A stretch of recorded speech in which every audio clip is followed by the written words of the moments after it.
Siguro kapag ka may family gathering or may mga family event ang Chu family, siguro mga chika hindi lang natin alam present doon si Paolo Abilino. Maybe mga chika dahil syempre Paolo is someone very close to Kimi, her pamangkin, kaya syempre parang itinuturing niya na rin ito mga chika na sarili niyang pamangkin. Personal opinion ko lang mga chika, hindi ko sila nakikita as on-screen love team, hindi ko sila nakikita as, alam niyo yun, on-screen couple. For me mga chika, para lang sa akin, mas nakikita ko sila na lovers in real life.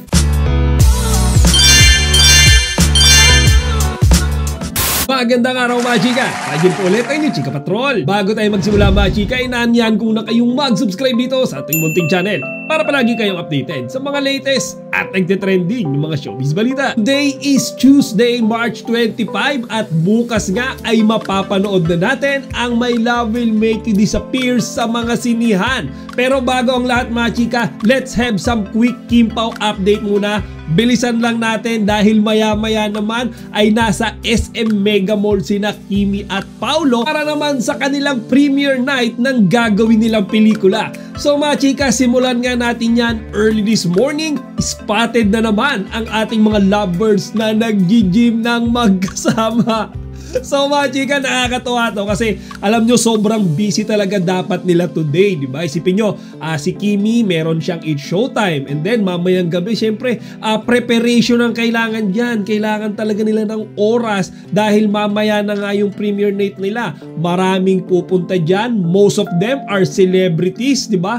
Directors, producers and all.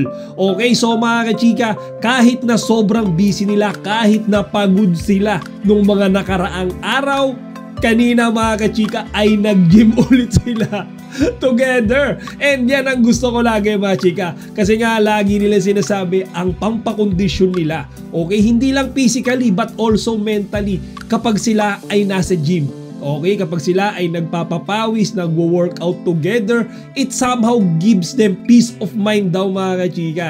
Kaya nga talagang sinulit nila, di ba, yung umaga nang magkasama sila, nakapag-bonding kasi alam nila mga kachika, ngayong buong araw, talagang busy sila sa kaka-entertain ng madami nilang bisita. 'Di ba? Dahil nga mamaya sa premiere night na gagawin nila. Kaya pala etong si Kimi mga kachika kanina sa It's Showtime, parang ang saya-saya niya eh. Parang mas lively siya, 'di ba? Compare sa mga previous episodes nila. Kasi nung umaga pala kasama niya ang kanyang papi Paolo. So mga chika, speaking of It's Showtime, so kanina nga nag-invite si Kimi, 'di ba? Ng lahat ng mga fans, 'di ba, ng mga audiences, of course, panoorin yung My Love Will Make You Disappear bukas, 'di ba? And then mga chika, ito yung nakakatuwa doon kasi makikita natin na lahat ng mga madlang people ay full support kay Kimi. And hindi lang yung madlang people and mga fans mga chika, kasi alam nyo ba na kanina na-touch si Kimi.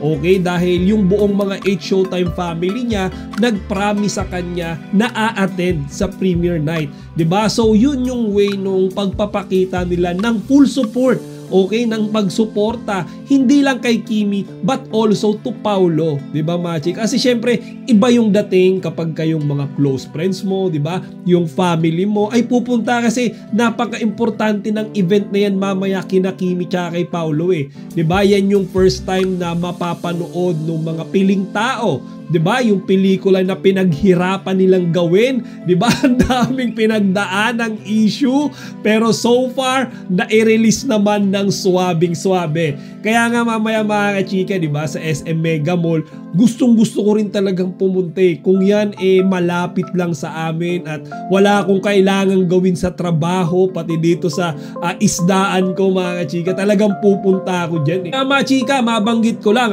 kasi bukas na syempre papalabas yung My Love Will Make You Disappear.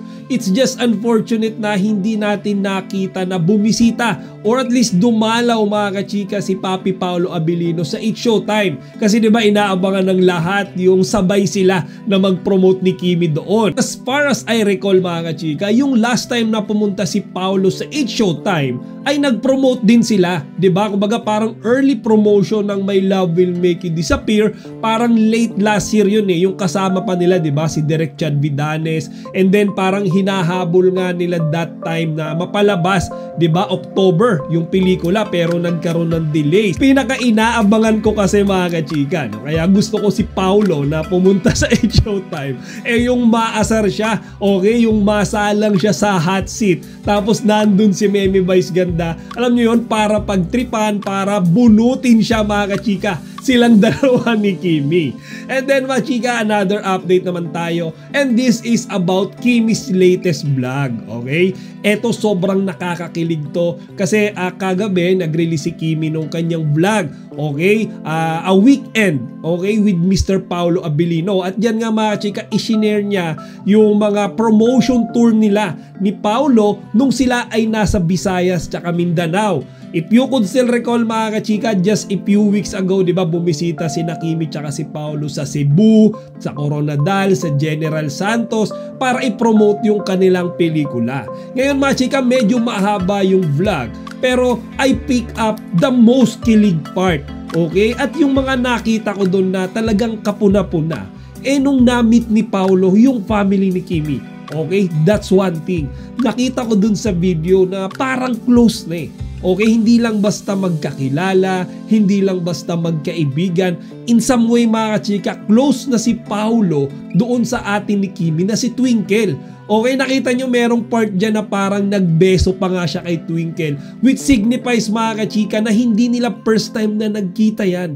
'Di ba? Most likely, palagi na silang nagkikita mga kachika, siguro kapag may family gathering or may mga family event, ang Chu family. Siguro mga chika, hindi lang natin alam, present doon si Paulo Abilino. Ito, personal opinion ko lang. Again, hindi tayo gumagawa ng fake news.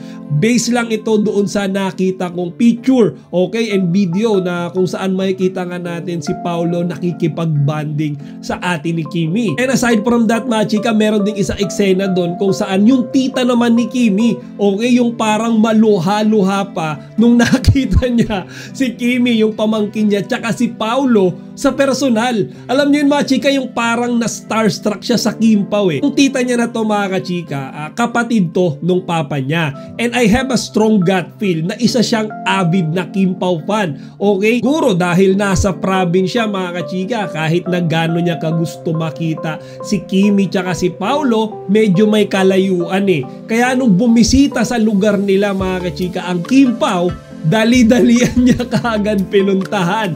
Kaya nakita niyo reaction niya mga kachika nung nakita niya si Paulo.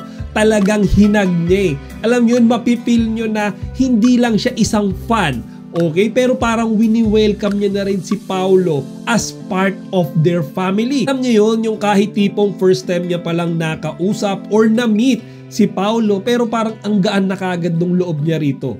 Maybe mga chika, dahil syempre Paulo is someone very close to Kimi, her pamangkin, kaya syempre parang itinuturing niya na rin ito mga chika na sarili niyang pamangkin. 'Di ba? Parang miyembro na rin ng Chu family. Another thing mga chika na napansin ko sa vlog na yan ni Kimi ay yung parte kung saan siya ay naging emosyonal. 'Di ba? Actually naging usap-usapan talaga to sa social media noong mga nakaraang linggo. 'Di ba? Naalala niyo ba nung si Kimi tinadtad ng pambababash sa social media ng kung sino-sinong mga tao. Ngayon mga chika, medyo hindi natin alam, 'di ba, yung konsepto, 'di ba, nung pag-iyak ni Kimi sa Cebu, pero doon sa vlog ay pinaliwanag niya, kumbaga sinabi niya na kinakabahan pala siya, 'di ba, doon sa mga tao gustong i-boycott yung pelikula nila ni Paulo Abilino.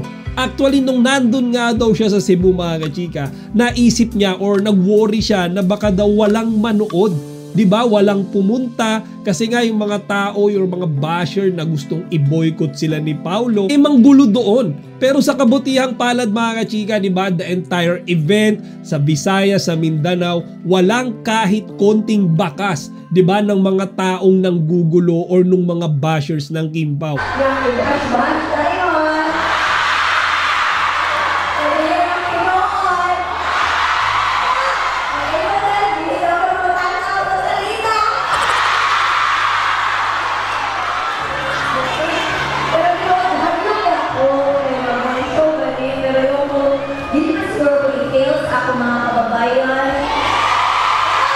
Feeling ko nga yung mga taong iyan, yung nirelate yung sinabi ni Kim Chiu, 'di ba, sa Pangulong Duterte.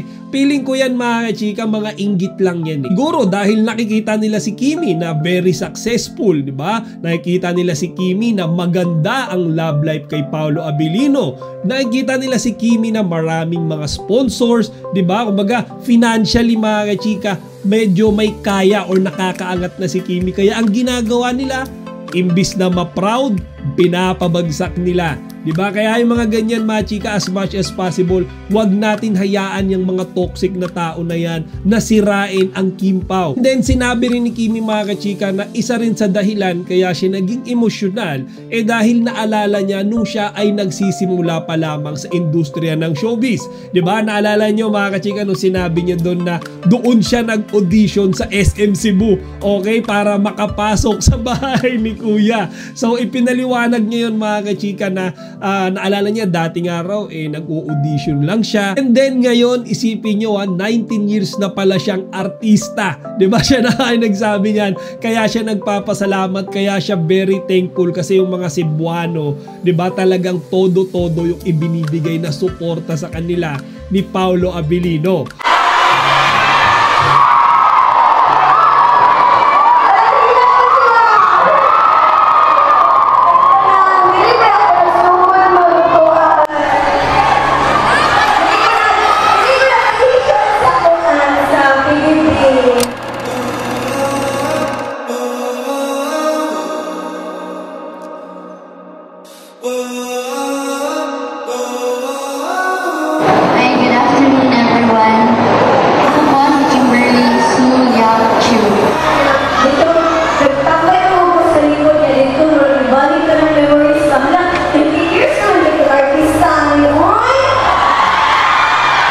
And then lastly mga kachika, overall dyan sa vlog ni Kimi, nakita natin kung gaano sila ka-sweet ni Paolo entire time nung tour nila dyan sa Visayas tsaka Mindanao. And then definitely mga kachika, hindi lang sila dyan sweet kasi syempre nung mga nakaraang promo tour din nila sa iba't ibang mga lugar, di ba? And even sa US, di ba? Nakikita naman natin kung gaano sila ka-sweet in stage, di ba? In front of the camera or off cam, 'di ba, sa backstage. Nakikita natin kung gaano ka-caring si Paolo kay Kimi, kung paano sila magkulitan, and even nga ako mga kachika, 'di ba, sabi ko sa inyo nung pumunta sila dito sa San Jose del Monte, kitang-kita ko sa dalawang mata ko kung paano sila magbiruan, 'di ba? Nagkikilitian sila. Kaya nga kagaya nung lagi kong sinasabi, personal opinion ko lang mga kachika, hindi ko sila nakikita as on-screen love team. Hindi ko sila nakikita as, alam niyo yun, on-screen couple. For me mga kachika, para lang sa akin, mas nakikita ko sila na lovers in real life. O siya mga kachika, hanggang dito na lang muna. Maya-maya lang, abang-abangan natin, di ba? Ang Kim Pao nasa SM Mega Mall. Okay, for the premiere night ng My Love Will Make You Disappear. And then of course, bukas sabay-sabay nating panonoorin yan. Hopefully mga kachika, makapasok ako sa mga sinihan kasi hindi ako nakapag-advance booking pero bukas aagahan ko para makakuha ako ng ticket and of course makagrab ako ng isang upuan sa sinihan. O siya mga chika, hanggang dito na lang muna. Chika Patrol signing out!